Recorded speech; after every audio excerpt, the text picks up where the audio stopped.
แล้วถ้าคุณไม่ให้ผมเอาตัวสองคนนี้ไปรักษาแต่ถ้าเกิดอะไรขึ้นทางคุณต้องรับผิดชอบไม่ใช่เฉพาะร่างกายของน้องนะตอนนี้เนี่ยมันแย่ไปหมดแล้วแต่ถ้าคุณกลัวว่าน้องจะหนีคุณเอาตำรวจไปตามเลยคุณทำอะไรก็ได้ที่ไม่ให้น้องหนีแต่ถ้าน้องหนีไปนานแล้วไม่รอถึงตอนนี้หรอก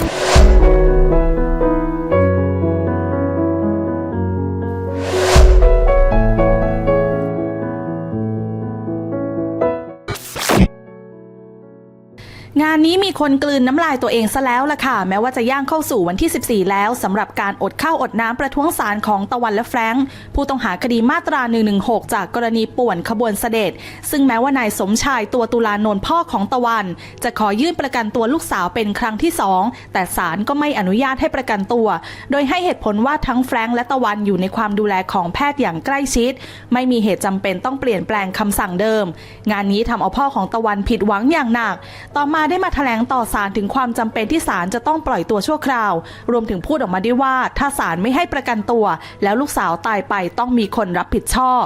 ต่อมาเพจ Facebook ของตะวันได้อัปเดตอาการล่าสุดอ้างว่าอาการไม่สู้ดีทั้ง2คนโดยระบุว่าบันทึกเยี่ยมตะวันแฟรงค์27 กุมภาพันธ์ 67แฟรงค์อยู่ที่โรงพยาบาลราชทัณฑ์น้ำหนักเหลือ 37.55 กิโลกรัมตอนนี้ไม่ได้ใส่เครื่องช่วยหายใจแล้วจะไม่เอาอะไรจากใครแล้วจะไม่ร้องขออะไรอีกเมื่อวานนี้แฟรงค์มีอาการชักเกร็งนิ้วจีบอัตราการเต้นของหัวใจ150ขณะชักเกร็งแฟรงค์พูดกับเจ้าหน้าที่ราชทัณฑ์ว่ากูจะไม่ยอมพวกมึงอีกต่อไปแล้วระหว่างเยี่ยมแฟรงค์ดูเหนื่อยหอบเล่าว่าเมื่อวานมันหนักมากรู้สึกร้อนเหมือนถูกไฟไหม้หลักๆคือมองเห็นเพดานเป็นสีแดงสีส้ม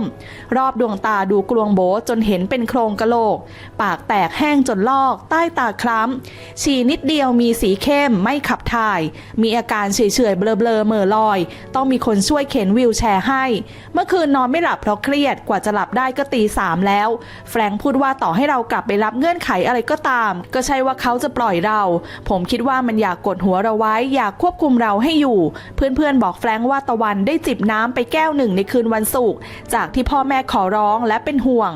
บอกให้แฟรงค์จิบน้ำเพื่อยื้อชีวิตแต่แฟรงค์ยกมือโบกใส่หน้ายิ้มแล้วบอกว่าให้บอกตะวันว่าไม่เป็นไรไม่ต้องห่วงสัญญาต้องเป็นสัญญา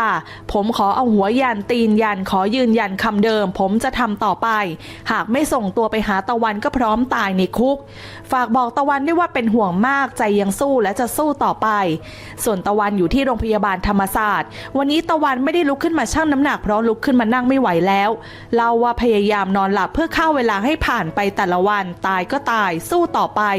ยืนยันว่าจะสู้จนกว่าจะตายวันนี้ค่าน้ำตาลในเลือดเหลือ69ตะวันมีรูปร่างที่สู้ผอมลงกว่าเดิมมากผอมจนกระดูกซี่โครงโผล่เห็นไหปลาร้าชัดขาและแขนเล็กมากกระดูกสันหลังชัดเจนหน้าตอบจนเห็นสันกรามสีผิวดูเหลืองและหมองคล้ำผิวแห้งมากเมื่อวันศุกร์ที่ 23 กุมภาพันธ์ที่ผ่านมาหมอเจาะเลือดตะวันไปตรวจพบค่าของเสียในร่างกายโดยตอนนี้มีภาวะขาดน้ำมีกรดในเลือดสูงเมื่อคืนน้ำตาลในเลือด70-80ผะอืดผะอมไม่มีแรงอิดโรยพูดช้ามากปากแห้งแตกจนลอกฉี่นิดเดียวมีสีเข้มไม่ขับถ่ายแล้วอยู่ๆประจำเดือนก็มาเมื่อวันเสาร์เป็นสีดำคล้ำแต่ไม่รู้ว่าจะทำยังไงเพราะไม่มีแรงไปฉี่ไปเปลี่ยนผ้าอนามัยระหว่างเยี่ยมวันนี้แม่เลยช่วยพยุงตะวันไปทำความสะอาดร่างกายเนื่องจากตะวันไม่มีแรงจะทำกิจวัตรประจำวันแล้วรวมถึงมีอาการอ่อนเพลียจากการเสียเลือดของประจำเดือน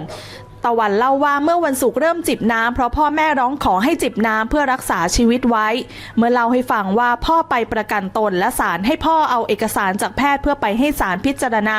และหลังจากนั้นศาลก็สั่งว่าในเมื่ออยู่ในความดูแลของแพทย์แล้วก็อยู่ต่อไปตะวันก็ร้องไห้เมื่อได้ฟังข้อความจากแฟรงค์ตะวันก็บอกว่าเป็นห่วงแฟรงค์มากฝากบอกแฟรงค์ว่าให้อดทนและให้หายใจเข้าไว้ตะวันแจ้งว่าในวันนี้ตัดสินใจว่าจะไม่เอาอะไรอีกแล้วฝากขอบคุณทุก กำลังใจและให้แฟรงค์รู้ว่าตะวันอยู่กับแฟรงค์เสมอตลอดมาและตลอดไป